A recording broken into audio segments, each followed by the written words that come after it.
Ain't no elevator to the top. You got to take the stairs.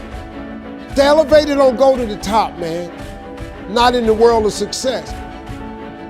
You have control of this. This belongs to you. This is yours.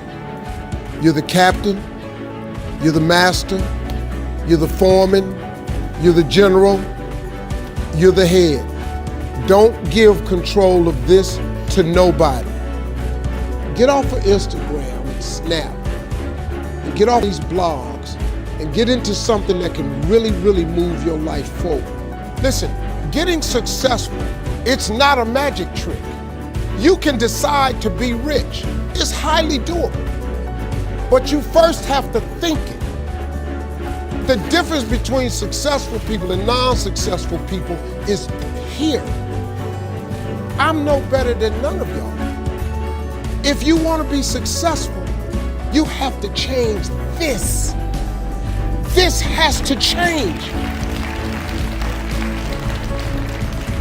Listen to me. It's not what makes it hard is your lack of belief that it can happen for you. The fact of it is, though, it's very doable. See, but you got to change, though.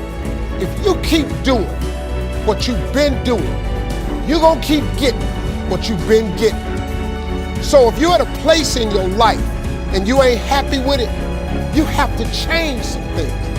But you have to make a conscientious decision that you're going to change. And it's not dependent on anybody else. It don't matter what your mama think. It don't matter what your coworkers think. It don't matter what your siblings think. It don't matter what your children think. It don't matter.